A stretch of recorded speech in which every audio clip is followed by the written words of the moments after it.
You know what they always say, if it was easy, anybody could do it. Think about the totality of Dak Prescott's career. Huh?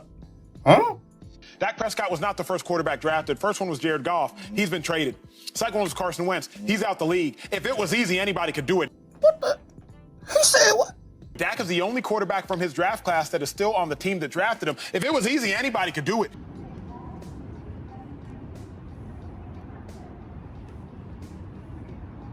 Ain't no pigs flying. Golly.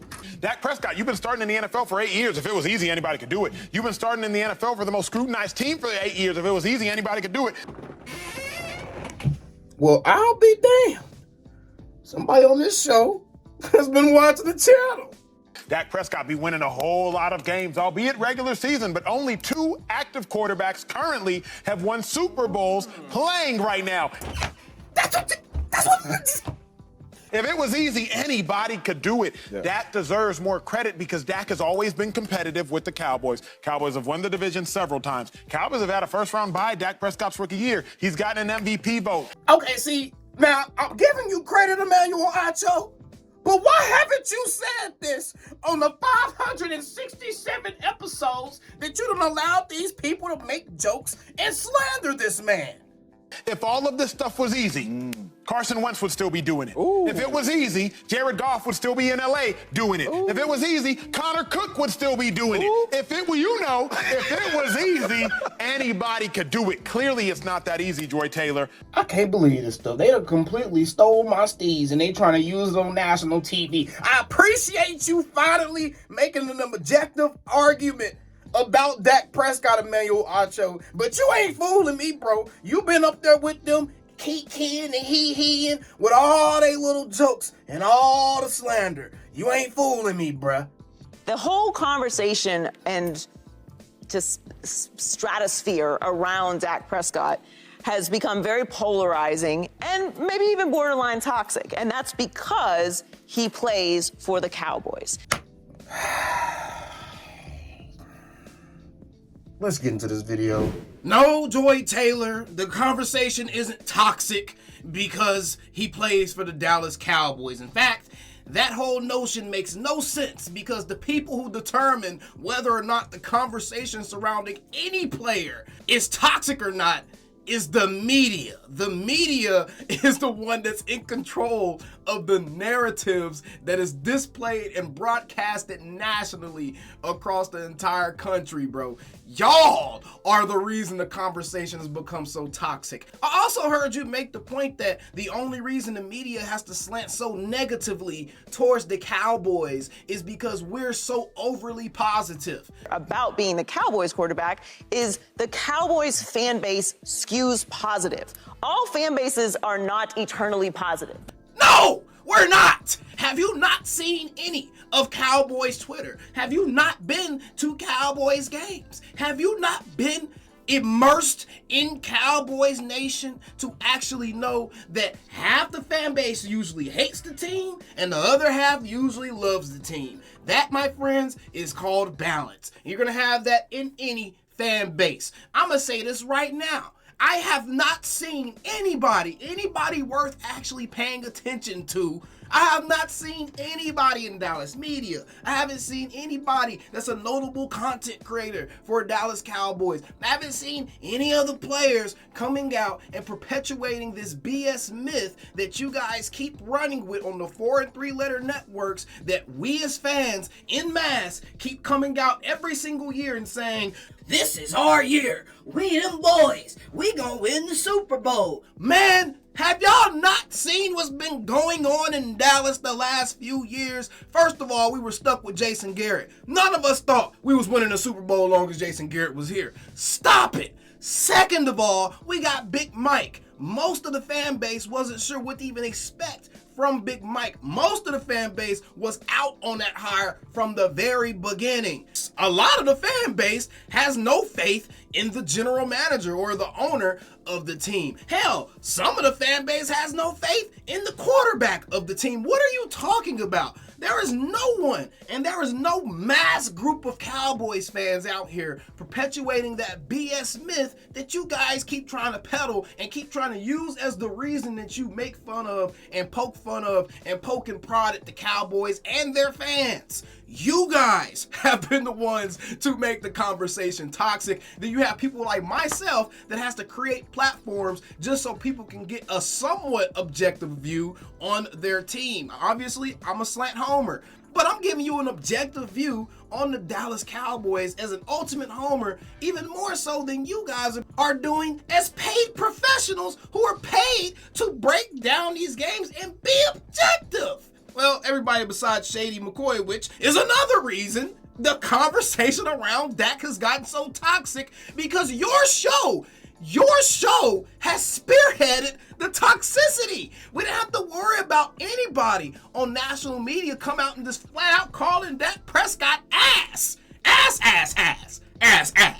We didn't have to worry about that until your show started that. Your show came out and made it to where Dak Prescott could do no right. Stephen A. Smith was a Cowboys troll, but he wasn't calling people out their name. He wasn't saying they were trash. He wasn't saying people deserve to get benched. At least I can give Stephen A. Smith that. So no, we're not about to try to incept the whole audience into thinking the reason that the media covers the Cowboys the way they do is because we're overly positive about the Cowboys. And even if we were, why does that bother y'all? Hell, you got 90% of the Detroit Lions fans genuinely believing that they're going to be the Super Bowl favorites. They're not being over positive. They're not being delusional.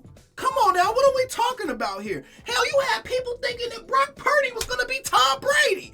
That's not being overly positive. That's not being overly delusional. Stop it. The Cowboys and their fans are 100% allowed to have hope for the future, and that shouldn't even affect the national media. That shouldn't even be a talking point. And when you guys bring up these types of BS talking points, like, oh, they play for the Cowboys, so that means that objectivity goes out the window just because they play for the Cowboys, just because they're the most visible brand in sports. Okay, if that's the case, it shouldn't even be about trying to manipulate the film and manipulate the tape. If that's the case, and if more things come with the star, that means that y'all should just be trying to be more nosy about these people. Who is Dak Prescott? Go deeper into who Dak Prescott is. What does he like to do in his pastimes? I haven't seen none of that. But y'all want to sit here and act like all this stuff comes with being a Cowboys, so you have to take the good with the bad. No! Where's the good? I haven't seen any specials going into deep detail about CeeDee Lamb, his rise to being a #1 receiver. I haven't seen any stories going into depth about Dak Prescott, what he's dealt with over the last few years, how he's been feeling, how if the injuries have affected him or not, how he's feeling about this. I haven't seen any of these specials and all this special coverage that you guys keep pretending you give. The only special coverage that you all give as the 4 and 3 letter networks are clickbait, rage bait, and manufactured drama and BS concerning the team. You don't go and discuss the fact that Dak Prescott has a 93.2 Pro Football Focus grade in his last 2 games, the highest among all quarterbacks in the National Football League. You don't go and look at the in-depth analytics about how these players are actually performing and taking a look at the fact that the Cowboys are in 3rd and long more times than not, and Dak Prescott is converting those 3rd and longs pretty much at a higher percentage than any other quarterback in the league outside of Josh Allen. That's what this graph says, guys. That's what this graph says. I do that, and the fact that I'm doing your job better than you is crazy. You don't go and talk about the fact that Dak Prescott is one of the most accurate quarterbacks in the National Football League. You peddle your own narratives. In fact, I'm pretty sure this number has actually changed. I think Dak has actually overtaken Patrick Mahomes as the most accurate quarterback in the league through 8 weeks or whatever it's been. And even then, he's still #2 on this list, ahead of all of you guys' sweethearts, the Justin Herberts and the Josh Allens and all these other guys. He's still ahead of all these dudes. Instead, you sit up here with your prissy pout face and get upset when someone on your own host has to actually be objective about Dak Prescott's career as a whole and the Dallas Cowboys, man. This is sad when people can get this visibly frustrated when their fabricated, manufactured talking points get bullet holes shot all through them. This almost feels like a setup. It almost feels like the producers have been writing a script for Joy about the Cowboys and telling her to be the anti-Cowboys person. And then Shady McCoy's been whispering to her at night on their pillowcase after she finishes dildoing him. And he's like, hey, make sure you say something negative about the Cowboys. And then Emmanuel Acho came up here and was like, hey, you already know I'm trying to get my own show at some point. So let me go ahead and prop myself up for Cowboys Nation and get buoyed by one of the biggest fan bases in the National Football League. No, Emmanuel Acho, we on to you too. No, we're not about to start heralding your words and looking at you as the beacon of objectivity, because you're just as complicit in the BS that has happened on this platform as anyone else on this stage. So Joy Taylor, I'm glad that you had to sit up there with the Sour Patch Kids pouty face. I'm glad you had to do that while Emmanuel Acho humbled you for a second and really brought objectivity to the table for just a second. And you and Shady McCoy was over there looking salty and looking mad. And then you're going to sit here and try to gaslight all of America into thinking y'all talk the way y'all do about Dak because the coverage of him is just overly positive. That is false and wrong and BS, bro. Dak, even in his own fan base, is one of the most heavily scrutinized and criticized players that I have seen in the National Football League over the last 5, 6, 7, 8 years, bro. Stop it. Stop it.